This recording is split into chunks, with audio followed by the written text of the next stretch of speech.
Greta Thunberg hat einen neuen besten Freund und das ist Donald Trump. Er hat mehr als jeder andere dazu beigetragen, den Zusammenbruch des fossilen Energiesystems zu beschleunigen. Warum das so ist und was mögliche Konsequenzen sind, das wollen wir uns einmal in diesem Video näher anschauen.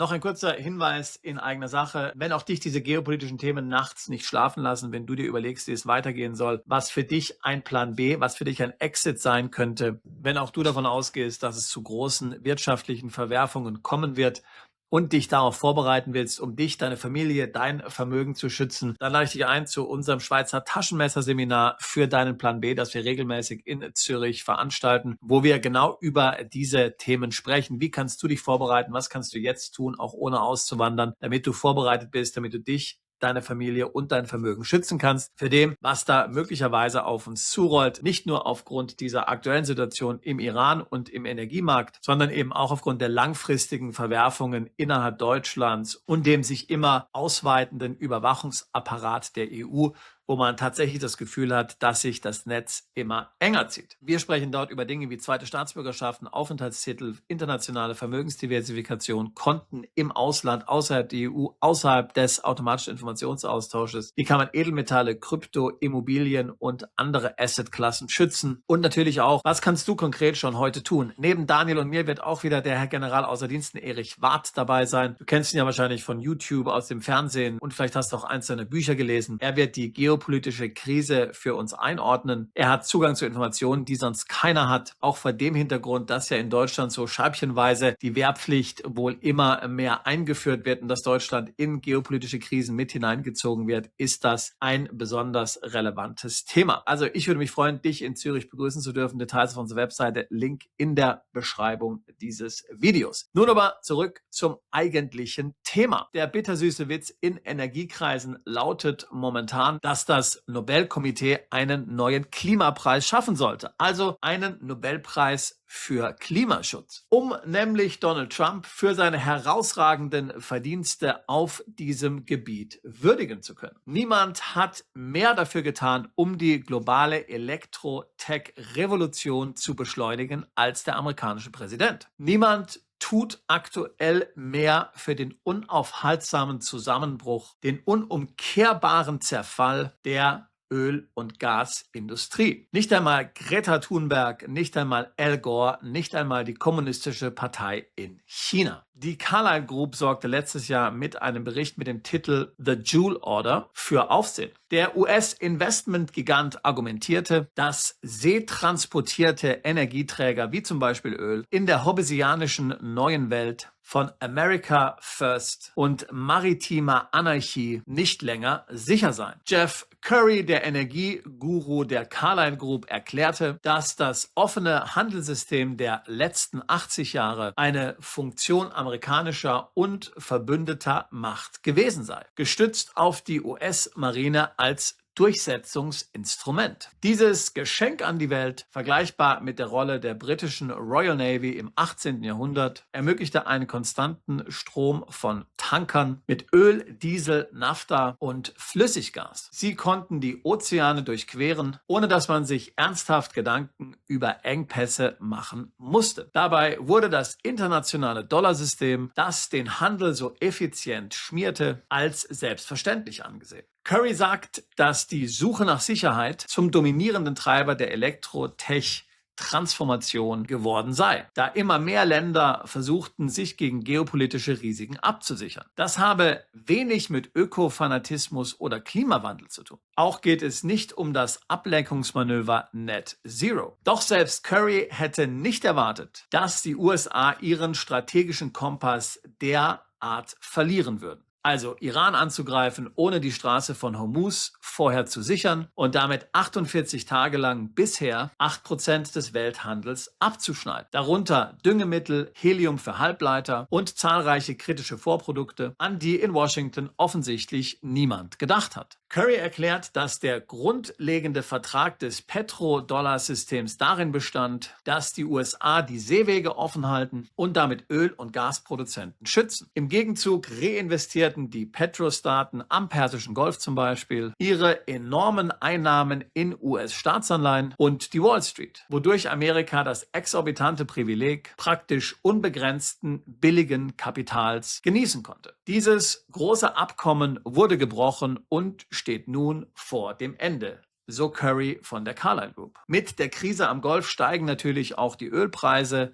Das heißt, die amerikanischen Ölproduzenten fahren satte Gewinne ein. Man könnte meinen, dass sie sich darüber freuen. Doch die Stimmung beim jüngsten Branchengipfel in Houston war von Entsetzen geprägt. Case Merriman von Energy Intelligence sagte, hinter den Kulissen herrsche Panik und Angst in der Branche, ausgelöst durch die düstere Vorahnung, dass die Folgen des Krieges existenzielle Risiken für die Zukunft von Öl und Gas bedeuten würden. Daten von Ember zeigen, dass 78% der Weltbevölkerung in Ländern leben, die Nettoimporteure von Öl sind. Diese Staaten zahlen jährlich rund 1,7 Billionen Dollar an Petrostaaten oder eben auch Fracking-Unternehmen in Texas. Eine Summe, die sich sogar rasch verdoppeln könnte, wenn sich die Terminmärkte, wo Papieröl gehandelt wird, den physischen Preisen von 140 bis 150 Dollar annähern. Diese Importländer haben die offensichtliche Schieflage aus Trägheit und wegen gut organisierter Interessengruppen lange hingenommen. Doch das ändert sich jetzt. Die Abhängigkeit von fossilen Brennstoffen ist gefährlich, sagte der südkoreanische Präsident letzte Woche. Er sagte sogar, dass ihn die Lage so sehr beschäftigen würde, dass er nachts nicht mehr schlafen könne. Er forderte eine grundlegende Neuausrichtung der Energiepolitik Südkoreas. Das ist eine Notlage und wir müssen sehr schnell auf erneuerbare Energien umsteigen. Frankreich derweil verdoppelt seine Investition in die Elektrifizierung und wird ab Ende dieses Jahres Boiler in Neubauten verbieten. Ähnliche Debatten finden weltweit statt. Die doppelte Krise aus Trumps Krieg und das kurz nach dem Krieg von Wladimir Putin hat die Welt aus ihrer Selbstzufriedenheit gerissen. Viele sehen nun die USA als einen Gangsterstaat. Gleichzeitig wird aber auch klar, dass eine 20.000 Dollar Drohne ausreicht, um einen 150 Millionen Dollar Tanker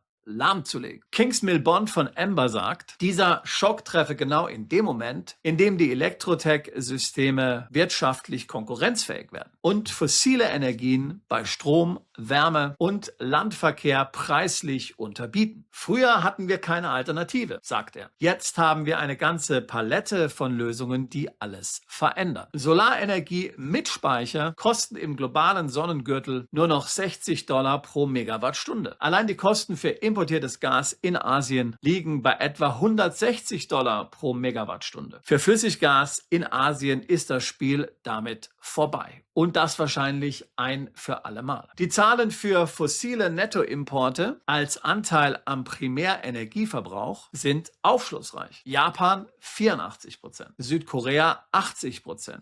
Italien 72%, Türkei und Spanien 70%, Deutschland 67%, Frankreich 47%, Indien und Großbritannien 37% und China 24%. Großbritannien ist teilweise geschützt durch Nordseeöl und Gas sowie stark steigende Offshore-Windenergie. Trotzdem behauptet der IMF, das Land sei besonders anfällig für fossile Schocks. Eine Einschätzung, die meiner Meinung nach der IMF lieber nochmal überdenken sollte. Bond verweist auf die Ölkrisen in den 1970er Jahren. Erst der zweite Schock 1979 führte dazu, dass nachhaltige Veränderungen eingeführt wurden. Der globale Ölverbrauch pro Kopf erreichte 1979 einen Höhepunkt und er hat sich seitdem nie wieder erholt. Damals reagierte man mit effizienteren Autos und einer Entkopplung von Ölverbrauch und Wirtschaftswachstum. Doch diesmal steht das gesamte fossile System vor einem strukturellen Rückgang in Importländern, verdrängt durch die Suche nach heimischer Energie, die inzwischen auch noch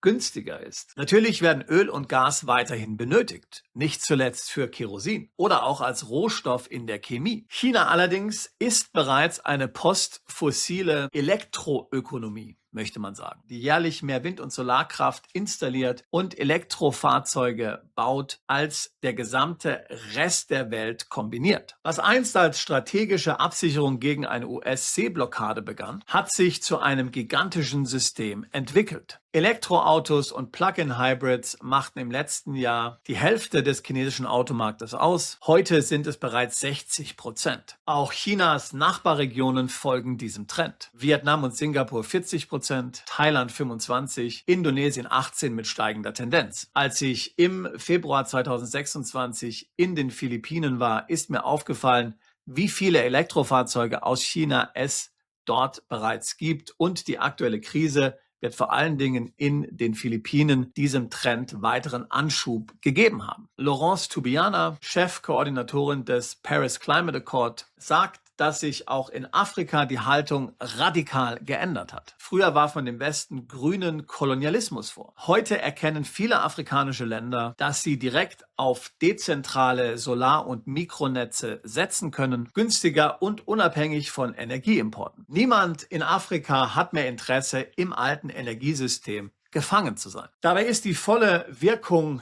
dieser Krise im Iran und der Versorgungsengpässe durch die effektive Sperrung der Straße von Hormuz noch gar nicht spürbar. Curry vergleicht die Situation mit den frühen Tagen der Pandemie. Zuerst traf es China, dann Südkorea, Iran und Italien. Und die Märkte reagierten zunächst kaum. Erst Wochen später brach alles ein. Und ich habe schon in mehreren Videos gesagt, dass auch das meine Prognose hinsichtlich der aktuellen Krise ist. Und es macht ehrlich gesagt keinen Unterschied, ob es jetzt dort sofort zu einem Frieden im Iran kommt und die Straße von Hormuz wieder geöffnet wird. Trumps Krieg wird erst dann wirklich spürbar sein, wenn physisches Öl nicht mehr geliefert werden kann. Ein Punkt, der Ende April erreicht sein könnte, wenn die globalen Reserven von 800 Millionen Barrel Öl erschöpft sind. Curry warnt zudem. Der S&P 500 erreicht neue Höchststände, basierend auf nichts weiter als Social Media Posts. Das hat nichts mit der Realität zu tun. Öl- und Gasunternehmen machen nur 3% der Marktkapitalisierung aus. Die übrigen 97% stehen auf der falschen Seite des Energieschocks, der auf uns zukommen wird. Kriege haben die unangenehme Folge, außer Kontrolle zu geraten. Und deswegen wiederhole ich, was ich schon in vielen Videos gesagt habe. Es ist wichtig, dass du dich vorbereitest, dass du bereit bist, dass du nicht abwartest bis zur Eskalation. Denn wenn wir nochmal die Parallelen zur Corona-Pandemie machen möchten, wenn du zu spät reagiert hast, dann warst du nicht mehr reisefähig, dann konntest du womöglich das Land nicht mehr verlassen. Wenn du zum Beispiel damals einen Aufenthaltstitel, ein Visum gebraucht hast von einer Botschaft, dann waren die Botschaften praktisch jahrelang geschlossen, manche zumindest, und du warst dann im Grunde nur noch eingeschränkt handlungsfähig. Deswegen ist es wichtig, dass du dich jetzt mit der Situation auseinandersetzt, dass du dich jetzt vorbereitest, um dich, deine Familie und dein Vermögen zu schützen.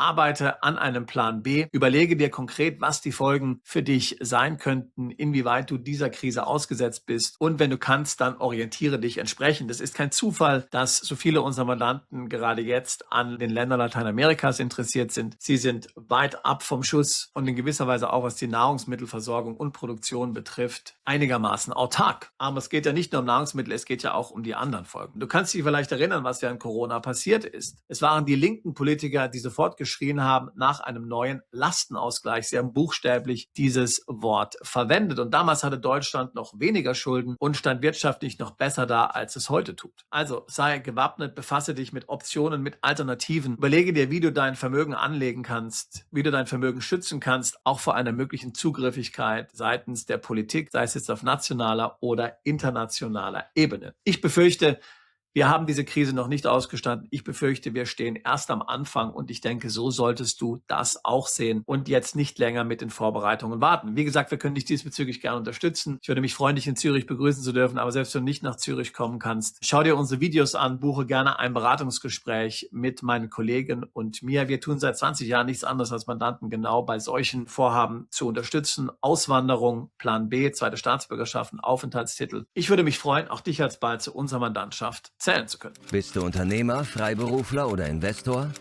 Zieht es dich schon lange ins Ausland? Mach heute den ersten konkreten Schritt in eine Zukunft mit mehr Geld und mehr Freiheit. Buche ein Beratungsgespräch mit Sebastian und seinen Kollegen.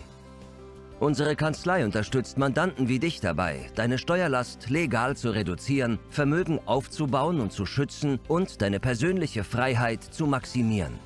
Profitiere jetzt von unserem Fachwissen und unserem Netzwerk. Gehe zu mandatierung.com und werde Mandant unserer Kanzlei.